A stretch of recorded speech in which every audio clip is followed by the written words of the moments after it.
Mình rau mông, cụ dinh bao sông, khó có chia xia. Tia tu chia, dùa lũ có đùa. Có thía ua, xia phê rau cụ. Tu có u, cha chi lũ có. Có tự cho, ta có xiên trừ. Cho trâu nư họ chi lũ. Cho rong bù, trâu nư thua già. Họ chi cả, lên có kê sông. Là mua mông, cụ do tu ta. Tu sợi trả, hậu có lũ xía.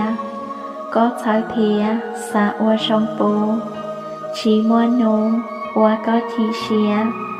Lo tu chia, tu ua có sai. Có tỷ thái, đời nữ do cụ. Dùa chi khu, ua có tu xía. Dùa hư thía, lũ có chi nhô. Tia si cụ, do tu có chi lũ. Ua rong bố, chi tao trao cụ. Giải cụ u, ra chi trao lư. Có ý tư, đa cụ ta ly. Có tứ chi, lũ cụ mê mê. Rau non chê, vô ua ý xía. Thó lũ thía, ra chi trao có. Khởi cụ cho, kê rong kê lũ. Mô ua bù, trao tu sai cụ. Ê mô ô, tu chơi lũ dù. Mô yông tu, báo hai thọ gì. Thao sĩ chi, sao hai lùn dìa. Cụ và tìa, cụ thao đời co. Cụ chua cho, kênh bà giá ta. Lý có na, dùa tu su su. Thọ có mô, chí tu xía đá. Tu chơi xa, cho tu hủy co. Tu xía lo, xía rong xía tê. Rong nghe chê, ta có lũ nê. Chê có dây, cụ ta tìa nó. Rong xía lo, môn cho lua nhỏ. Dài dỗ mò, cụ non bao cha. Mà xa tìa, cụ chua con đi. Chê tìa y, cụ thê chi ta.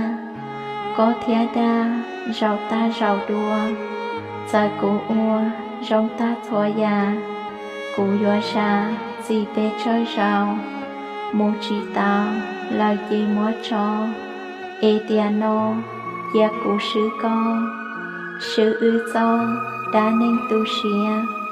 Dư có xìa, mô trời có xa. Dùa chi ta, có cho hậu kê. Ú con đề, lo cho ta nó. Giáo xía lo, trâu già cụ ua. Tứ ua thua, già cụ ua tao. Ta bú trâu, có cơ lũ xía. Chi tu xía, chi cụ xì là. Rong xía ta, đời có lũ nê. Dài ý lên, mô trao ý khô. Ua trao lo, lũ có hai rong.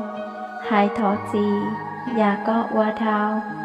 Có ua trao, cụ tứ tu xía. Thọ bí chia, ê cụ bùa ca. Ê có mà, lũ cụ đua cụ. Mà lũ, có cha thao y. Chi ua ly, già ta thao lo. Ua trao mô, có cho kế xa. Nô nô mà, ly hai thọ gì. Chê nữ ly, trao có là o.